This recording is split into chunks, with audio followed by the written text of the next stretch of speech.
Virat Kohli is arguably the best all-format batter to ever play the game. He is the only batter to average 50 plus in every format of the game, and that's just tip of the iceberg. He has 80 international hundreds, 7 double hundreds, is the leading run scorer in T20Is and IPL, and he also has a knack for chasing big totals. Today, I'm going to tell you about the match where it all started, where Virat Kohli became the chase master. It was a bright afternoon in Hobart on February 28, 2012, when Virat Kohli showed the world he is set for greater things. The star India batter had played 81 matches and hit 3100 runs, including 800s, before that ODI in the Commonwealth Bank Tri-Series against Sri Lanka in Australia. Needless to say, he was on his way to become a great. After the 2011 World Cup win, India performed very poorly on overseas tours. They were winless on their entire English tour and they were whitewashed 4-0 by Australia in the Test series.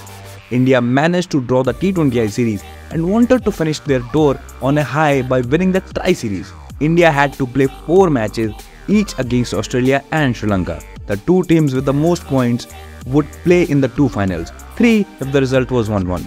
India won only 1 match out of 4 against Australia, and against Sri Lanka, they won 1, lost 1 and tied 1. To qualify for the finals, India needed to defeat Sri Lanka in less than 40 overs or win by a margin of 100 runs to win a bonus point, and Australia needed to defeat Sri Lanka in the last group game for India to qualify.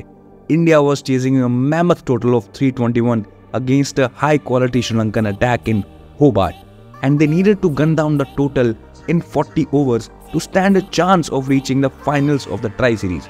Sri Lanka posted 320 after Tillakaratne Dilshan hit 120 and Kumar Sangakkara chipped in with 100.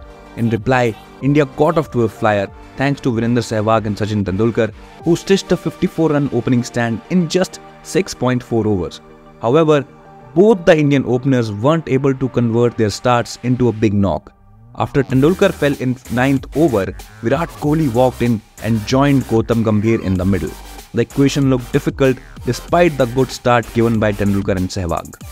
Both Gambhir and Kohli were tasked with the responsibility of maintaining the momentum and the scoring rate against a Sri Lanka attack that had the likes of Lasith Malinga, Nuwan Kulasekara, Farvez, Maharoof and Rangana, Herath.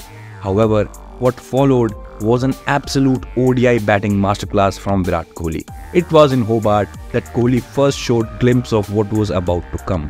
His peerless ability to chase totals under pressure. From the word go, Kohli was looking to be busy and proactive in the middle. In the first over he faced, Lasith Malinga directed a yorker at him, but Virat Kohli was up to the task as he slapped it through the mid-wicket boundary. Kohli kept the scorers busy by knocking off those singles and converting ones into twos. The occasional boundaries kept India in the hunt as Kohli and Gambhir stitched a 100-plus stand for the 3rd wicket. However, Gambhir was run out on 63 just when it looked like the senior batter would shift gears.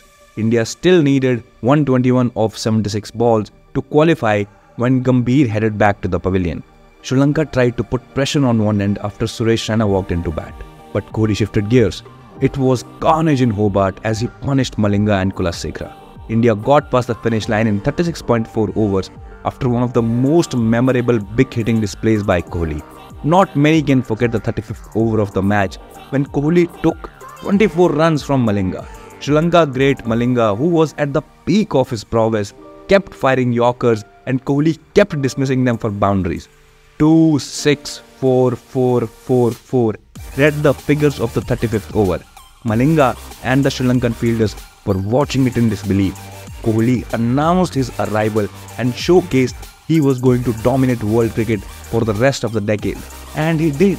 But despite Kohli's heroics and India defeating Sri Lanka with a bonus point, unfortunately they didn't qualify for the finals because Sri Lanka managed to defeat Australia in the last match of the group stage.